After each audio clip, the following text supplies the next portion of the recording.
नमस्कार दोस्तों, study tower में आपका स्वागत है। मेरा नाम है नरेंद्र सिंह राजपूत और हम शुरू करने वाले आज 24 अप्रैल के करंट अफेयर्स। तो चलिए शुरू करते हैं। सबसे पहले कल का प्रश्न जो मैंने आपसे पूछा था कि दपा रिजो ब्रिज किस नदी पर बनाया गया है और इसकी कुल लंबाई कितनी है। तो नदी का नाम है सुबानसिरी नदी पर बनाया गया है और इसकी कुल लंबाई है 430 फीट। इसके अलावा किसने बनाया इसको, तो इसको बनाया है बॉर्डर रोड ऑर्गेनाइजेशन ने और मात्र 27 दिनों में इस पुल को बनाया गया है। और देखो, जो दपारी जो है ये जगह का नाम है, लेकिन इसका नाम रखा गया है हंगपान दादा के नाम पर। हंगपान दादा ब्रिज इसका नाम है। हंगपान दादा कौन है? हंगपान दादा इंडियन आर्मी के जवान थे और 2016 में ये जम्मू कश्मीर में शहीद हो गए थे। और इनको सम्मान देने के लिए इस ब्रिज का नाम रखा गया है हंगपान दादा के नाम पे। और हंगपान दादा को अशोक चक्र भी मिल चुका है। अब देख लेते हैं आज के करंट अफेयर्स। पहला प्रश्न है, कोविड-19 के खिलाफ राज्य को सशक्त बनाने के लिए कर्नाटक सरकार ने हेल्पलाइन नंबर 14410 लॉन्च किया है और इसके अलावा एक ऐप भी लॉन्च की है। तो इस ऐप का इन्होंने नाम क्या रखा है ये आपको बताना है। तो इसका नाम इन्होंने रखा है अपिथ मित्रा। और अगर अदर ऑप्शंस की बात करें तो रक्षा सर्व है छत्तीसगढ़ की ऐप, और कोविड केयर बनाई थी अरुणाचल प्रदेश ने। आयु एवं सेहत साथी यह ऐप लॉन्च की है हाल ही में राजस्थान सरकार ने। ठीक है, अब देख लेते हैं कर्नाटक के बारे में कुछ बेसिक सी जानकारी। ये है कर्नाटक की मैप में लोकेशन। साउथ इंडिया का ये राज्य है। कर्नाटक के मुख्यमंत्री का नाम है BS येदुरप्पा और इनकी पार्टी है BJP। इसके अलावा कर्नाटक के राज्यपाल हैं वजुभाई वाला।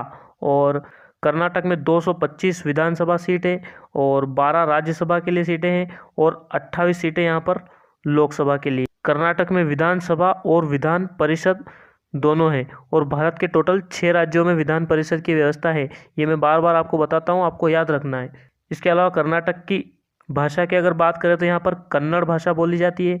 और कर्नाटक में का जो डांस है वो है भरतनाट्यम डांस, कर्नाटक का डांस है। और इसके अलावा यहाँ पे पर्यटन स्थल में अगर देखें तो बीजापुर का गोल गुंबद जो कि विश्व का दूसरा सबसे बड़ा गुंबद है। कर्नाटक में राष्ट्रीय उद्यान है बांदीपुर राष्ट्रीय उद्यान। इसके अलावा बनेरघट्टा नाम से एक राष्ट्रीय उद्यान है और नागरहोल राष्ट्रीय उद्यान। और कर्नाटक मध्य प्रदेश के बाद दूसरा ऐसा राज्य है जहाँ पर सबसे ज़्यादा टाइगर्स की संख्या है। मध्य प्रदेश फर्स्ट नंबर है और सेकंड पे है कर्नाटक। अगला प्रश्न है, मानव संसाधन एवं विकास मंत्रालय द्वारा विद्यादान 2.0 कार्यक्रम शुरू किया गया है। तो वर्तमान में मानव संसाधन एवं विकास मंत्री की लोकसभा सीट कौन सी है या कहाँ पर है? तो मानव संसाधन एवं विकास मंत्री कौन है हमारे? यह है रमेश पोखरियाल निशंक और इनकी लोकसभा सीट है हरिद्वार। ये हरिद्वार से चुनाव लड़े थे, हरिद्वार से सांसद है। इसके अलावा अगर करंट अफेयर की बात करें तो विद्यादान 2.0 क्या है? तो विद्यादान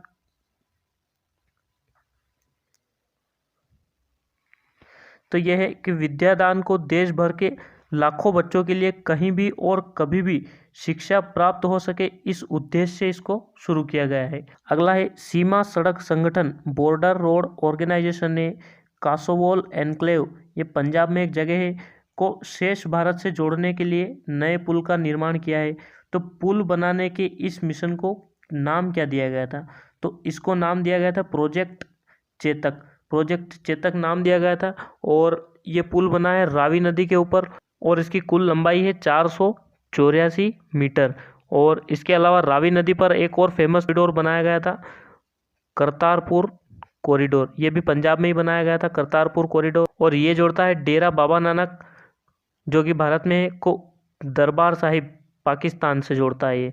तो डेरा बाबा नानक को दरबार साहिब से जोड़ता है करतारपुर कॉरिडोर और ये बनाया गया था रावी नदी के ऊपर। और इसकी कुल लंबाई थी 4.7 किलोमीटर। और इसमें भारतीय लोग बिना वीज़ा के दरबार साहिब के दर्शन करने के लिए जा सकते हैं। लेकिन अगर किसी पाकिस्तानी को भारत में डेरा बाबा नानक के दर्शन के लिए आना है तो उसको वीज़ा लगेगा।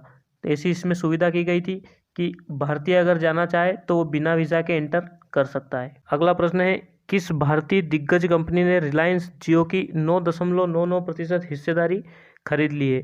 तो रिलायंस जियो में 9.99% हिस्सेदारी खरीदी है फेसबुक ने। और फेसबुक के संस्थापक है मार्क जकरबर्ग और फेसबुक का मुख्यालय है कैलिफोर्निया USA में। इसके अलावा जो व्हाट्सएप जो ऐप है वो भी फेसबुक कंपनी ने खरीद लिया है। तो अब व्हाट्सएप फेसबुक के अंडर काम करता है। ये पुरानी न्यूज़ है वैसे। अगला प्रश्न है, भारत की दिग्गज IT company Tata consultancy services TCS किस देश में पहला पूरी तरह से डिजिटल बैंक लॉन्च करने वाली है? तो टीसीएस लॉन्च करने वाली है डिजिटल बैंक इजराइल में, और ये 2021 तक लॉन्च किया जाएगा। अब देख लेते हैं इजराइल की मैप में लोकेशन। ये है इजराइल और ये है हमारा प्यारा भारत।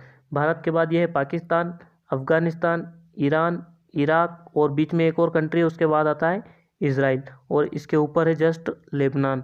तो इजराइल की लोकेशन हमने देख ली। इजराइल के प्रधानमंत्री है बेंजामिन नेतन्याहू और इनकी पार्टी एक बार एग्ज़ाम में पूछ ली गई थी, तो इनकी पार्टी है नेशनल लिबरल मूवमेंट, जिसका हिब्रू भाषा में नाम है लिकुड।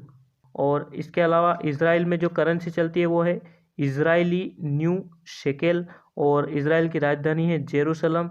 और इजराइल के साथ मिलके हम भारत बना रहा है बराक 8 नाम से एक मिसाइल, जो कि भारत और इजराइल दोनों। और इसके अलावा इजराइल में हिब्रू भाषा बोली जाती है, वहाँ की लैंग्वेज है हिब्रू। नेक्स्ट है, किस भारतीय बैडमिंटन खिलाड़ी को बैडमिंटन वर्ल्ड फेडरेशन BWF के ब्रांड एम्बेसडर लिस्ट में जगह दी गई है? और इन्होंने प्रोग्राम चलाया है IM बैडमिंटन नाम से, जो कि खेल भावना को बढ़ाने के लिए इन्होंने चलाया है। तो इसके लिए इन्होंने ब्रांड एम्बेसडर लिस्ट में शामिल किया है PV सिंधु को। PV सिंधु के अलावा भी 6-7 लोग और हैं अलग अलग देशों से। तो भारत से PV सिंधु को सिलेक्ट किया गया है और PV सिंधु 2019 में इन्होंने बैडमिंटन वर्ल्ड चैंपियनशिप जीती थी PV सिंधु ने। और PV सिंधु ब्रांड एम्बेसडर है वीज़ा कार्ड के लिए। और आंध्र प्रदेश का जो एंटी करप्शन कम करने के लिए जो उन्होंने प्रोग्राम चलाया था, उसके लिए भी PV सिंधु ब्रांड एम्बेसडर है। इसके अलावा अगर बैडमिंटन वर्ल्ड फेडरेशन BWF की हम बात करें तो इसका मुख्यालय है कुआलालंपुर मलेशिया में और इसके चेयरमैन है पॉल एरिक। ठीक है, तो मलेशिया कुआलालंपुर में इसका मुख्यालय है और चेयरमैन है पॉल एरिक। अगला प्रश्न है, पृथ्वी दिवस कब मनाया जाता है? तो पृथ्वी दिवस मनाया जाता है 22 अप्रैल को और 1970 से हम पृथ्वी दिवस मना रहे हैं और यह इस बार हमने 50वीं बार पृथ्वी दिवस मनाया। और इस वर्ष के लिए थीम थी क्लाइमेट एक्शन। तो पृथ्वी दिवस की थीम इम्पोर्टेंट है, आपको थीम याद रखना है। इसके अलावा अगर 23 अप्रैल की हम बात करें तो 23 अप्रैल को हम मनाते हैं फिर विश्व पुस्तक और कॉपीराइट दिवस। ये मनाते हैं हम 23 अप्रैल को। और 2020 के लिए जो हमारी विश्व पुस्तक राजधानी थी, जो कि यूनेस्को डिसाइड करता है विश्व पुस्तक राजधानी, तो 2020 के लिए विश्व पुस्तक राजधानी थी मलेशिया की राजधानी कुआलालंपुर। तो कुआलालंपुर थी 2020 के लिए विश्व पुस्तक राजधानी। और इससे पहले 2019 में कौन सी थी? 2019 में थी शारजहाँ। शारजहाँ कहाँ पे? शारजहाँ है UAE में। और 2021 के लिए डिसाइड की गई है तबलीजी। तबलीजी है जॉर्जिया में। जॉर्जिया एक यूरोपियन कंट्री है और जॉर्जिया में है तबलीजी। और तबलीजी को 2021 के लिए विश्व पुस्तक राजधानी घोषित किया गया है यूनेस्को के द्वारा। इसके अलावा अगर यूनेस्को की बात करें तो यूनेस्को का हेडक्वार्टर है पेरिस में और यूनेस्को के महानिदेशक हैं Audrey Azoulay AA। Next question है, स्वास्थ्य मंत्रालय ने कोरोना वायरस के संबंध में लोगों के सवालों का जवाब देने के लिए कौन सा प्लेटफॉर्म शुरू किया है? स्वास्थ्य मंत्रालय ने अभी शुरू किया है कोविड इंडिया सेवा और इसमें कोरोना से संबंधित आप कोई भी सवाल पूछ सकते हैं। ठीक है, इसके अलावा हमारे स्वास्थ्य मंत्री कौन है? तो स्वास्थ्य मंत्री है हमारे हर्षवर्धन सिंह और इनकी लोकसभा कॉन्स्टिट्यूएंसी है चांदनी चौक दिल्ली। अगला प्रश्न है, औषधि उपयोग के लिए किस देश ने भांग की खेती को मंजूरी दे दी है?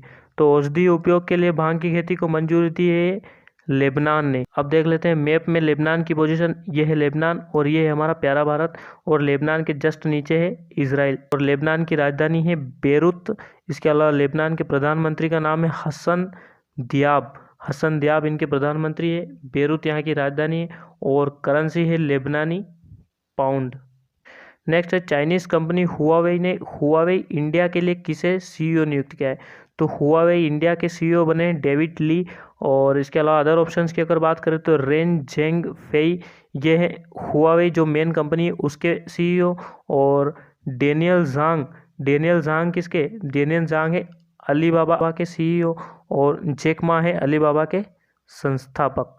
नेक्स्ट है, सुजलाम सुफलाम जल संचय योजना किस राज्य ने शुरू की है? तो सुजलाम सुफलाम जल संचय योजना है गुजरात सरकार की, और ये वैसे तो पुरानी योजना है लेकिन अभी इसका थर्ड संस्करण शुरू हुआ है, इसलिए ये न्यूज़ में है। तो सुजलाम सुफलाम जल संचय योजना में होता क्या है, इसमें नदियों, तालाबों और बांधों का जो है गहरीकरण किया जाता है। ठीक है, देख लेते हैं गुजरात के बारे में बेसिक जानकारी। तो गुजरात के मुख्यमंत्री हैं विजय रूपाणी और इनकी पार्टी है बीजेपी। इसके अलावा गुजरात के राज्यपाल का नाम है आचार्य देवव्रत और गुजरात की राजधानी है गांधीनगर। गांधीनगर है गुजरात की राजधानी। और गुजरात में है गिर राष्ट्रीय उद्यान, जो कि एशियाई शेरों का एकमात्र स्थान है एशिया में। एशियाई शेर सिर्फ गिर राष्ट्रीय उद्यान में मिलेंगे आपको। इसके अलावा गुजरात में सोमनाथ मंदिर है और स्टैच्यू ऑफ यूनिटी 182 मीटर इसकी लंबाई है और विश्व का सबसे ऊंचा स्टैच्यू है statue of unity. Sardar Vallabh भाई की मूर्ति ये बनाई गई थी। इसके अलावा जो स्टैच्यू ऑफ यूनिटी के लिए जो आर्किटेक्चर थे उनका नाम था रामवंजी सुतार, और जिस कंपनी ने इसको बनाया था उसका नाम था लार्सन एंड टुब्रो, और यही इसकी देखभाल भी करती है। और इसको बनाया गया है साधु बेट नाम के एक जगह है, एक टापू है साधु बेट, गुजरात के नर्मदा जिले में। तो ये सब चीज़ें आपको याद रखनी है गुजरात के बारे में। आज का प्रश्न थोड़ा सा कठिन है क्योंकि ये मैंने नहीं करवाया है, ये थोड़ा सा पुराना है। देखो, आंसर्स आपको देना ज़रूरी है क्योंकि आपको अगर नहीं पता है तो आप ढूंढ के दो। अगर आप ढूंढ के दोगे तो ये आपको अगली बार के लिए ज़रूर पता हो जाएगा। ठीक है, तो स्पेस वॉक करने वाली पहली महिला कौन है, उसका नाम आपको बताना है। एक भी हो सकती है, दो भी हो सकती है और दो से ज़्यादा भी हो सकती है। तो आज के लिए बस इतना ही, मिलते हैं अगले वीडियो में। तब तक के लिए अपना ख्याल रखिएगा।